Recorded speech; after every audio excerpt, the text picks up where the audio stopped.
Hi, my name is Joel Phillips. I am the CEO, founder of ProShark, and also the Director of Technology at the Strategic Advisor Board. Welcome to episode number 11 of Tech Tips. Please email any questions, comments, concerns, queries, whatever you have to techtip@proshark.com. That's TECHTIP at proshark.com. We are here to answer any questions that you have about digital footprint, presence. We're covering today part 3 of community. One thing I want to back up is community has been a very widely used term, especially as of late, as things change in the digital world.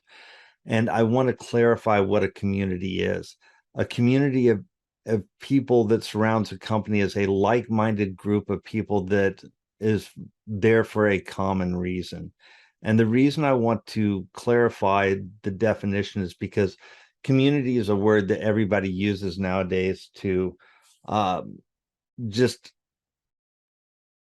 loosely define a cohesive effort. And that's not necessarily the value of the community. The community is valuable when that cohesive effort is combined with a call to action or an outcome of the community. Anybody can create a group of people, but if that group of people doesn't benefit the members of that community, then there's very little reason to have or be part of the community. One thing, let's back up 1 second too.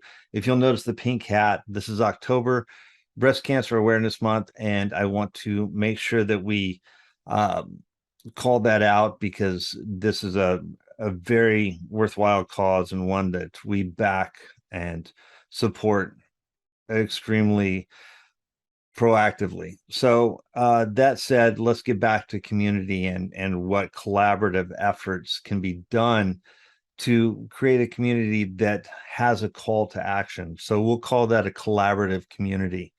And what a collaborative community means is that if we build a community around our company or our product or our service, then we want that community to be there for us. But the goal of the community is not to buy, but a byproduct of that community is to buy products and services. So that can get a little bit confusing. So let's dig into that a little bit.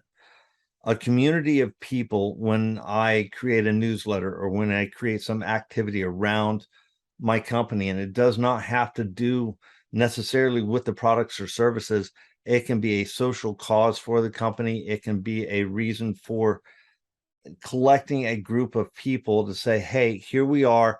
This is what we're about.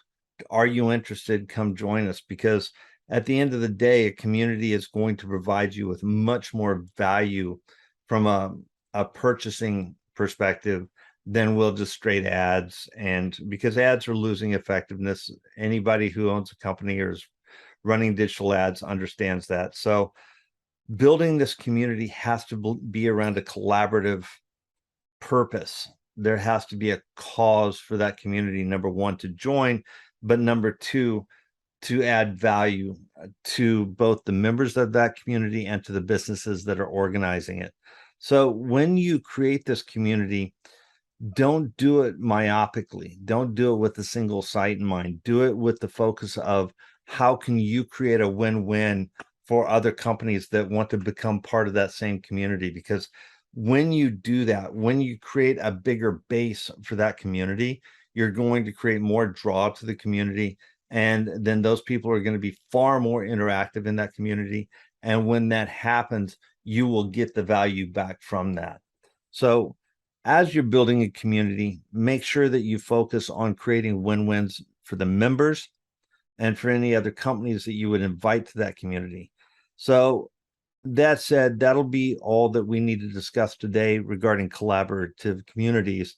Just make sure that as you're creating this sphere of influence, that you do so with the understanding that you want to provide value, and from that value that you will get back the revenue, the income, the sales, all of that as a byproduct, not as the direct effort of the community. So that's it for today. Thank you very much. Again, if you have any questions, comments, don't hesitate to contact us. Techtip@proshark.com. Thank you very much. Bye.